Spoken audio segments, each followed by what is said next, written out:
Boxing King Media powered by BYD and the Riyadh season. Spencer Fearon all the way Hold from. on 1 second, bro. Before you even go into that, yeah, I Okay. mean, it's Black History Month. I just want to say that. And what does BYD stand for, my friend? Build your dreams.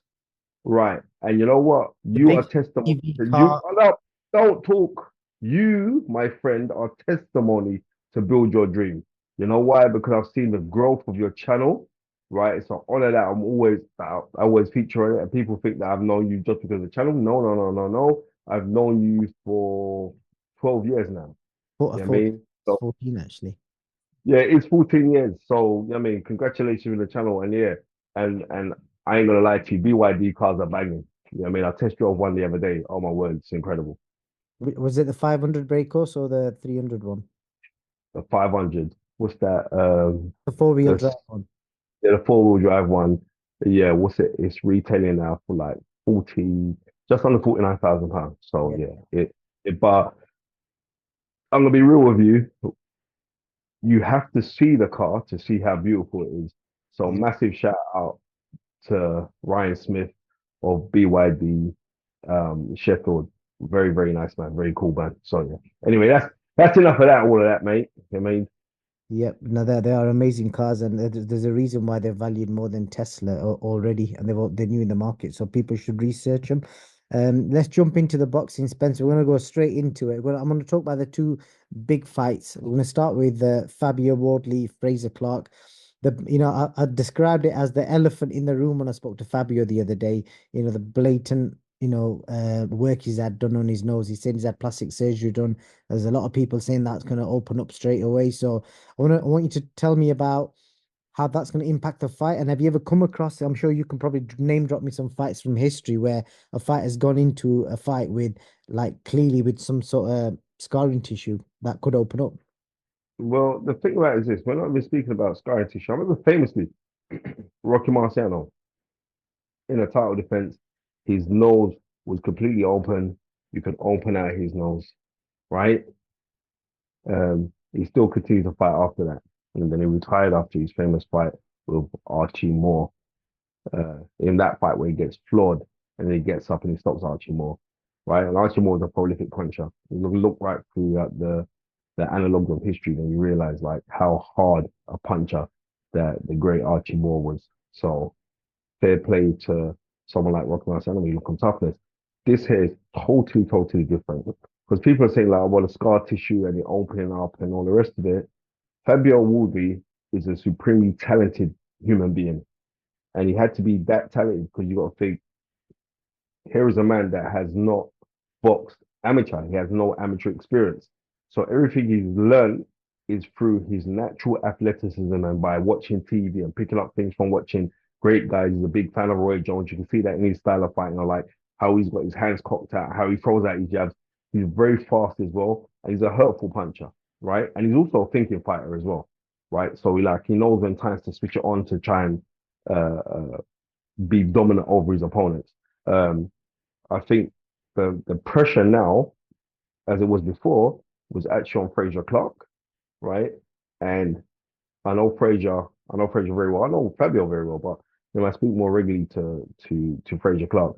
And when you see something like this, there's an amazing bit of footage which Sky did with Fraser Clarke and Lennox Lewis. And I would suggest to anybody to go and watch that, right? And I know Lennox is not training him, but just that little footage alone with him being around greatness or him being in the ring with greatness, be able to spot, and they must have done that for hours and hours and hours. We only got a little small segment of it.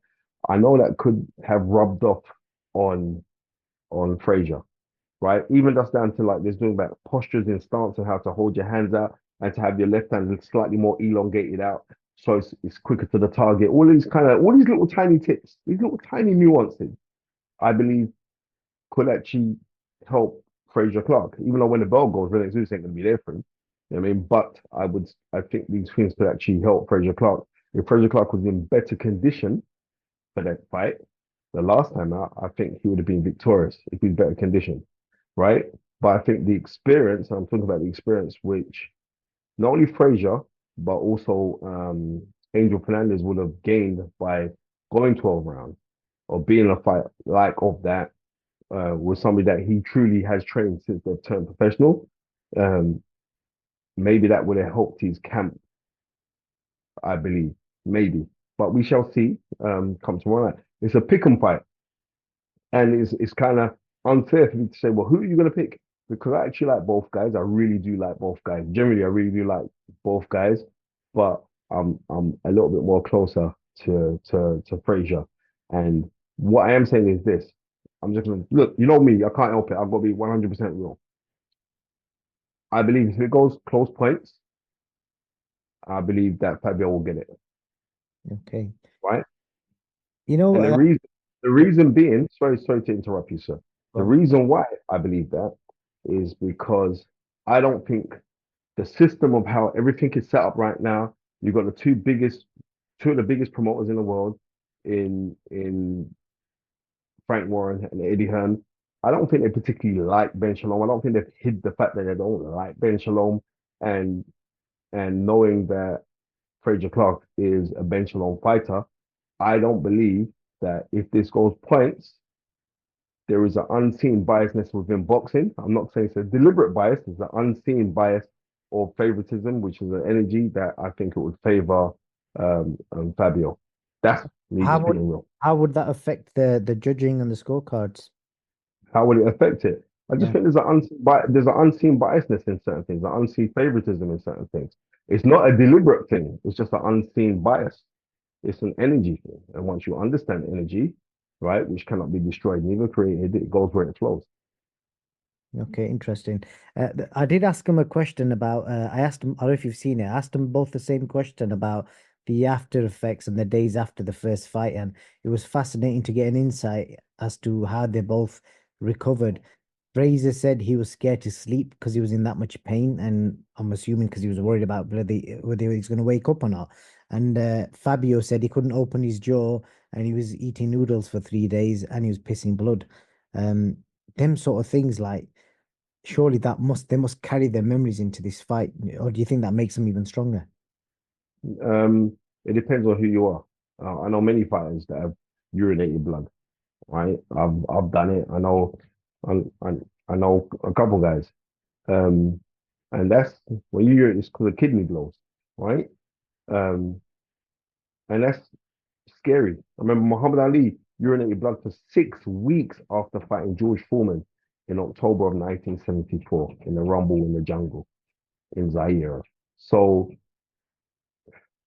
that's got to take its toll on you, right? But it depends on the individual. Because I really do believe like if Frazier Clarke was in better condition, then he would have come out victorious. And I think Frazier also had doubts in his head about doing the 12 rounds, also about the only fact that at the time he had 8 fights going into that fight. I think it's going to be a different Frazier Clarke in this fight. I know that he's been studying a lot, been watching inside fighters. So, and he was scoring heavily with uppercuts in there. But in this here, you're going to have to see someone like a Frazier Clarke who, as an amateur, played second fiddle to Joe Joyce, to Anthony Joshua. Then he got his big chance in winning the gold medal at the Commonwealth Games, picking up a bronze medal in the Olympics. I think now it's going to be now he's got to show what he's made of, because I believe if things went second best for Fabio Wardley, he could come back from this because he's still young and he's young and experienced. He can come back from this. I think it'd be a little bit more difficult if it was to go that way for Frazier Clarke. So I think we're going to see two men really going for it. And I slightly favor Frazier Clarke, but like I said already, if this goes points and it's close, I don't think Frazier's going to get it. Right, let's see what happens there. We're going to jump to the main event. People are split. I've spoke to that many people. Everyone's making a case for either fighter. Some people are convinced it's an easy fight either way.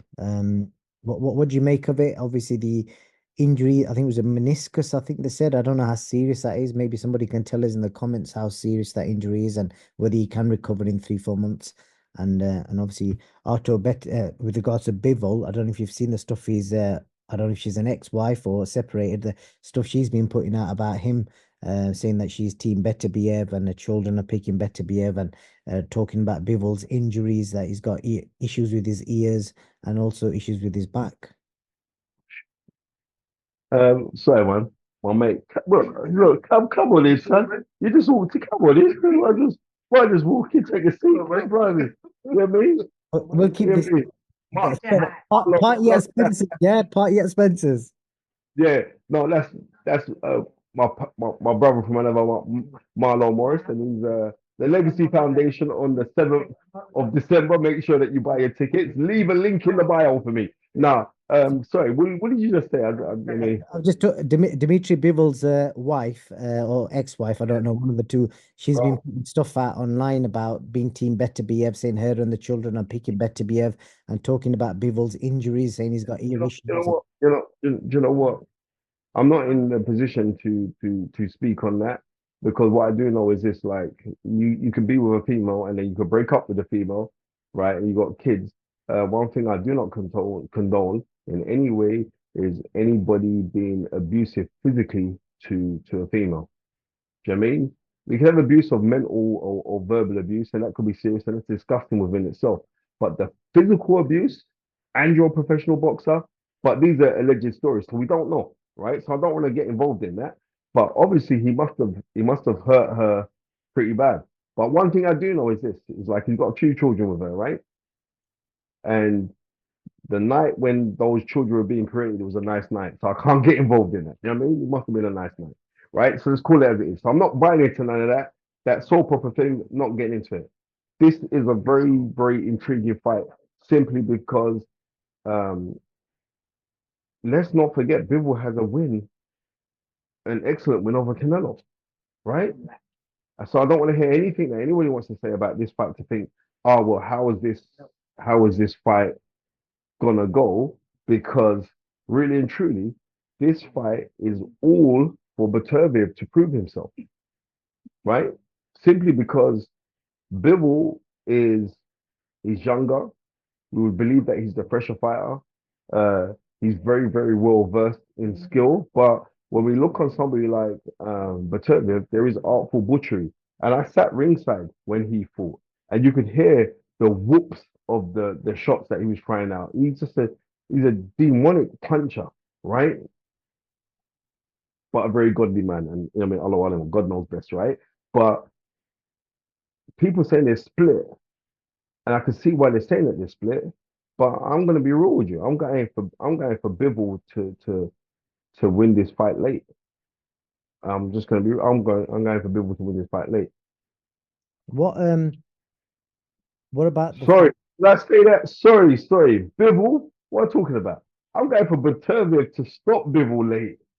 all right, okay. I was thinking because nobody's picked Bivol to win by stoppage that I know of. No. But you know what? If he It's does do it, I'll just cut that piece. Look, I told you that. No, it's I've got Beterbiev winning. all right, okay. Do you think Bivol will win rounds in this fight? Of course he will.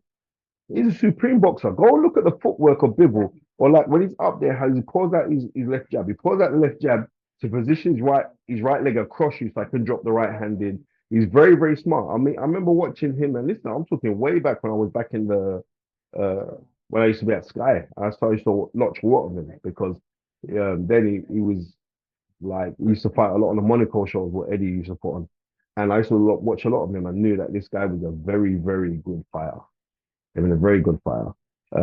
But there was something about Beterbiev that I hold up there, and I got Beterbiev winning this fight. Okay. Last thing I want to speak to you about, did you see, well, I don't think you did because I asked you, you haven't seen it, but the altercation between Frank Warren and Ben Shalom, what do you make of all that mix and I drama? did, It's been you happening know every what? mid-season event. Listen, listen to me, yeah? This is how it goes. And it's the old guard, and it's kind of crazy. Like you're looking at like somebody like Eddie Hearn. It's the old guard who are looking on the new guard, knowing that the new guard doesn't know remotely anything. I believe a decision. The old guard knows, right? They don't, right? So you can see they're looking at him like this new whippersnapper, which happens. You know what I mean? Frank Warren himself could testify, like in the uh, early 80s, he went through exactly the same thing with the cartel then of Jarvis there, um, and Mickey Duff. You know what I mean? He went through exactly the same thing. So this is not nothing new. This is something that happens in boxing, right? But the main thing is this: is whereas Ben Shalom isn't a really confrontational human being. You know what I mean, there's an old saying in Jamaica that "Dupping over to frighten." So go close to frighten. So they can do that with someone like Ben Shalom, right? Because Ben Shalom is not that way inclined. You know what I mean? So yeah, dupping off your frighten. You know, we are there. What do you make of Anthony Yard returning next week? He's not. I can't wait. I'm going to be there. I'm bringing Milo Morris as well. We got a ringside seat sorted out already. Let me say a massive big up to Boxer and to Ben. Sorry, to Dan Miller, my guy, who's hooked me up. And also, may I say, like, a massive happy 10th anniversary to Dan and his beautiful wife. Okay. Spencer, I think that's pretty much it. We'll see if the predictions come in, and thank you for your time, and we'll catch up. Yeah, you know who you forgot. You know you forgot. You know you forgot. You forgot Ben Whittaker, right? Yeah, I thought I'd concentrate on the main events. Yeah, I hear that, but you forgot about Ben Whittaker. Mm. And what I found very interesting was this. I see Ben Whittaker with Edra Taylor, and Ben Whittaker didn't even say nothing to Edra Taylor up there. And Edra Taylor's like, oh, look, he, he could be a little bit shook. Or, I don't think that. I just think Ben Whittaker's just concentrating solely on his opponent. But let me tell you this, that Cameron brother, fair play to him. He comes to fight, and we saw he put in a really, really good performance against Lyndon Arthur, and he should be commended for that. I remember after the fight, Tundi was speaking to him, and he said to him, "Look, just stay in the gym and keep on doing your thing." And now he's got a massive shot at this in Saudi Arabia, and fair play to him. I like to see any fighter, right, to earn good money and to also get showcased and spotlighted. So I'm happy for him. Okay. Should be exciting either way. Like you said, he's making money and hopefully he will put up a good fight. It's not an easy fight. I think most people have said it's a sticky fight that potentially. So yeah, we'll catch up. Well, all I want to see is like we're looking at a potential superstar in Ben Whittaker. So hopefully we can see him bust and blow, and then we'll just take it from there, bro. But you enjoy everything that you're doing. Enjoy Saudi. I'm out there next week. I've got some business to take care of with Brad Young, our client, and with the Alaroba football team. So yeah, we'll just take it from there, man. But you just keep up the fantastic work, my bro. We're just, I don't know if you've seen it. We announced today that we've been selected to be in the undisputed game. We've got that over the line, and that was quite a big Who's in the undisputed game? Boxing King Media as a media channel in the career mode. Man, congratulations, man. Congratulations. Well done well done. Well done. In fact, I'm buying that game tomorrow for my son, Marzi. Nice. So I can battle him, mate. Yeah. I'm buying it. I'm buying it. Furthermore, give me the hook. I shouldn't be paying for nothing. You know I don't like to pay for anything. Come on. That's a fair comment, to be fair. But thank Exactly. It is a very fair comment. Yep, the knowledge, Spencer Fearon, always pleasure, brother. I'll let you go to sleep because it's like midnight in the UK. Thank you for your time. Yes, it is. Big up yourself and big up BYD.